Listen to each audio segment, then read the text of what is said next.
Welcome to The System Works, the lifestyle channel that shows you who you are, what you truly want, and how to get it. The System Works. Own it.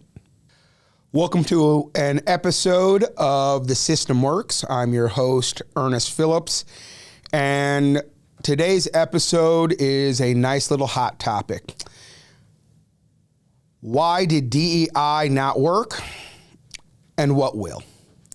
So, before we get into this, let's get into a little bit of the background of what DEI is, was, should have been, could have been, all of that stuff.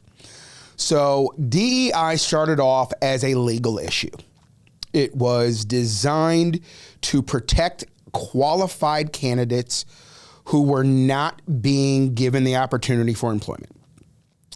And that was the purpose. It came out of a lot of social contexts, a lot of social issues, but at its core, as a business case, the legality of how we were doing business was illegal.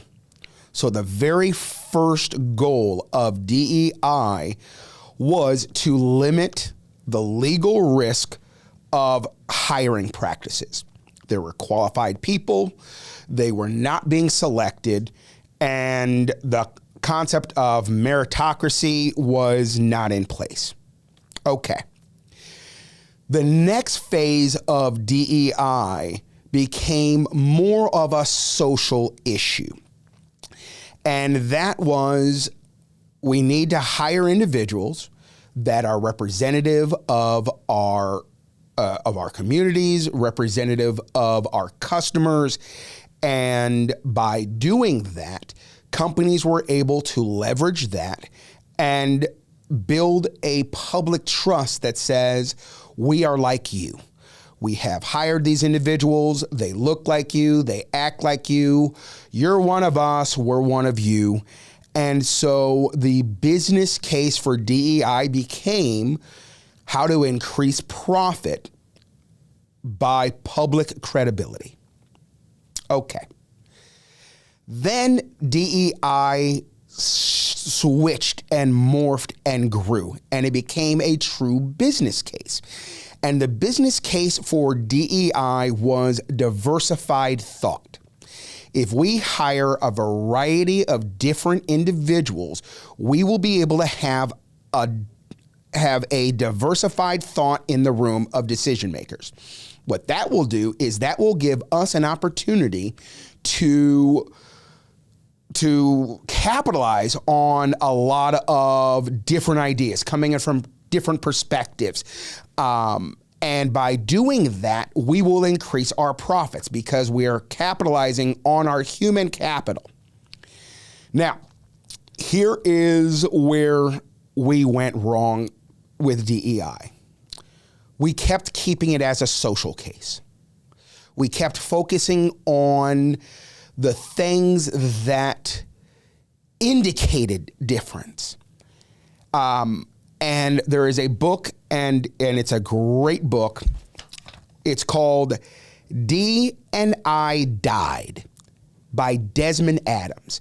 Now, what he has done is, and you can find this on Amazon, great book. What he looked at was from the recruiting aspect. How do we leverage all of the things that DEI was, quote unquote, supposed to do, but without doing it where you are being given a job that you don't deserve? Because at the end of the day, no one wants that. I mean, that's the thing. Nobody wants the jobs that they didn't deserve unless you're one of the people that got the job. I know. Imagine that. So with his book, he talks about being socially responsible in the recruiting method, in looking at who is qualified, looking at places that you may not normally look or you have not traditionally looked. And this is a guy, I've read up on him, and he has done a lot with recruiting. The guy is brilliant. But this book came out, I think, 4 years ago, way ahead of the curve. So What is the solution? Because I said at the beginning of the title, it's why it didn't work and then what will. So here's what will work. Having a diversified portfolio works in finance. Having multiple revenue streams works in business. Having diversified thought will work instead of DEI. So how do we get to the diversity of thought without including diversity? Values. We pay attention to a person's values. Now, me, I could be listed as a black individual, male, someone in their 50s. I know, that's kind of crazy. I don't feel that age. My lower back feels that age, but other than that, it's just not. I think it's my maturity level when I'm in my personal brand. It doesn't feel very 50-ish. You can do my career. Am I a coach? Am I an author? Am I a golfer? Am I political? I'm an independent. I don't pick a side. I just want who's going to be actually best for the entire country. So all of those different things, my religion, you're not going to find me in any one of those things. One of the greatest compliments I've ever been given was by my dad. And he said, there is no box big enough that will fit you. And I loved it. And I agree with it. I'm a little bit of everything. I'm me. I know how I came about. I know why I've chosen to be me. I chose to be me when I was in the 3rd grade. And I said, okay, and I used to go by Ernie. And I said, what is Ernie like? And I'm going to do what Ernie likes. And so Ernie liked music. Ernie liked classical. Ernie liked some gospel. Ernie loved soft rock. I'm a total soft rock. I'm a romantic at heart, so that made sense. And then my cousin got me into bands like Kiss. And then I had some other friends get me into some Ozzy Osbourne, and I listened to rap. So there was no way to define me by my musical taste. And then, hey, you know what else I liked? I had a friend and she liked to play with Barbies. I liked to play with her, so I played with Barbies. I never saw all of the other things that people like to put on it. I just wanted to be the best me. So I've been working at just being me for a long time. So it's going to be really hard for any company to try to pick me as their target audience because I don't fit in any one of their demographics. However, if you come after me for my top values, you got me cold. My number one value is love. My next value is truth, then respect, then it's humor. Now, humor slides up quite often, but those are my top values. And I had to learn what those are. And then once I learned what those are, I created a personal brand and a professional brand. And then I started to connect to my friends of what are their values. I've got a card group and we range from mid 30s to I think 70. And you're going to find every different type of walk of life, career, but what we all share is respect and humor. So we do not do any sacred cows. Every topic is on the table because we're going to do it in a respectful way. We know each other to know that we're going to be respectful, and our goal is humor. So we laugh all day long, and it is such a great time. And to my Euchre group, love you guys. You are the best. Thank you. My life is so much better because of you, because I get to bond with people of shared values. So when a company starts to look at what values their product does, what values their customers are, and then starts hiring based upon a person's values, that's how you're going to get a diversity. That's how you're going to get the diversified thought. Now, one of the things that I have been questioning organizations that have been doing DEI work for a long time, I ask them this question. How does your program directly tie to a company's bottom line? And I'll be honest with you, I don't get very good answers. And that tells me that as a business owner, if you're telling me, hey, this is a great thing and it's going to save the trees and Arbor Day, that's great. What are you doing for my business? I mean, now, if you're doing something for my business and it saves trees, okay, we can do this. But how does it impact the business? And there's too many organizations that were missing that very key point. They were still stuck in that social agenda part of the DEI. Here's another thing that I would say. Will your program work for a company that is maybe 10 people? They're all men. They're all white guys. They probably live in a town of, say, 5,000. Will your program work for them? And then they look at me funny. And I smile. And I wait. And I wait. And I keep waiting. And I have to keep waiting because I've not had one tell me yes. Now, have I talked to every one of them? No. But I've talked to a lot of them. So here's the thing. You have a company, 10 people, all white guys. Small town. They all know each other. You do not have diversity and inclusion there.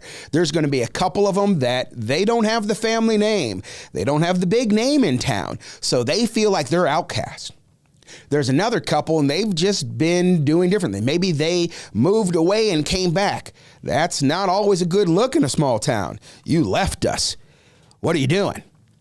Then you have the ones that have been there the whole time. Maybe they're older. Maybe they have the name. Maybe they are a son of the owner. And they are the ones who are going to put out all the ideas.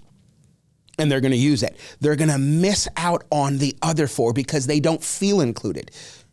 So if you're going to do real diversity and inclusion, let's go back to basics of humanity. The goal has to be meritocracy without the DEI based upon gender and race and religion. And if you really want to connect to your customer base, if you really want to do that, figure out the values of who you have. Have a diverse value set of the people in the room. Because if someone has truth as one of their top values and they include that in their marketing, they are going to have a solid connection with anyone who has a truth as one of their higher values. Or even if they value truth, it doesn't even have to be one of theirs. Conscientiousness is one of my favorite values. It's not one of my top, but it's one of my favorite. Conscientiousness is when you do something that goes out of your way to help someone. My producers, they are so conscientious. It's awesome. So I will move from here and I'll go and I'll grab note cards and they move cameras. I don't have to ask. And it's so nice. And it's universal currency coming at me. So I can now connect to them on that. And yes, they're hearing this right now in real time, and I can see both of them smiling. I see both of them smiling. So the next level of where we're really trying to go to, because what we really want is we want the people in the positions to be competent, that they earned the job. Now, we're never going to be able to erase this because we have bias, we have the power of a reference. If you have a friend of a friend that works in the company, you're going to have a leg up. That's the reality. So we're never going to get true meritocracy. It's not possible. But it's also not the goal. The goal is to make sure people who are qualified can get these positions and they're not being excluded for any reason, whether they're white, whether they're male, whether they're anything else. So if you want to know about your values, how do you go about doing that? There is a tool, and I promise you, this is my favorite tool. it is called the Values Fingerprint. Okay, you can go online at www.valuesfingerprint.com. Okay, it is the coolest thing I've ever seen. It really is. So you go in, it gives you a list of I think it's like 400 values, and you click which ones are your top values. Now, the cool thing is it doesn't have to be, like the dictionary definition. It's what that word means to you. So, for example, family. Family is going to mean different things to everybody. Family to me is, I have a definition of family is, I call them 3 a.m. people. These are the people that if they text me or call me at 3 a.m., I will get out of bed for, and vice versa. These are my family. I do not consider relatives family. We're related. I'm not going to choose you to be my family because, honestly, 2 people got together. That I need more than that. So somebody else may have family as all of their relatives, and their church family, and then their work family. So you go on and you choose the 64 values that mean the most to you. Now, I'm going to tell you already, if you go on there and you do it, you're going to get to 64, and it's going to do the number, and it's going to say you have 64, and now you can't click anything. So now you're going to have to go back and unclick ones, and then you're finally going to get to your 64. And then you hit submit, and then it puts it in this huge bracket, and then with just all you're doing is picking between 2. Which of these 2 values means more to you? And then it'll move it over, and then it gets down to 1, and then you hit submit. And then it reorders it. It's got this very cool algorithm that weights it by strength and all this crazy stuff. But it's mathematical and all the good stuff. And so then it does the bracket again. And so you do the same thing. You pick which one matters more, which one means more to you. And then when you get down to your 1, you hit submit. And then, boom, it automatically just emails you a PDF with your top 10 values with some standard definitions. Now, imagine if a company did that and then built their values and their mission statement based upon that.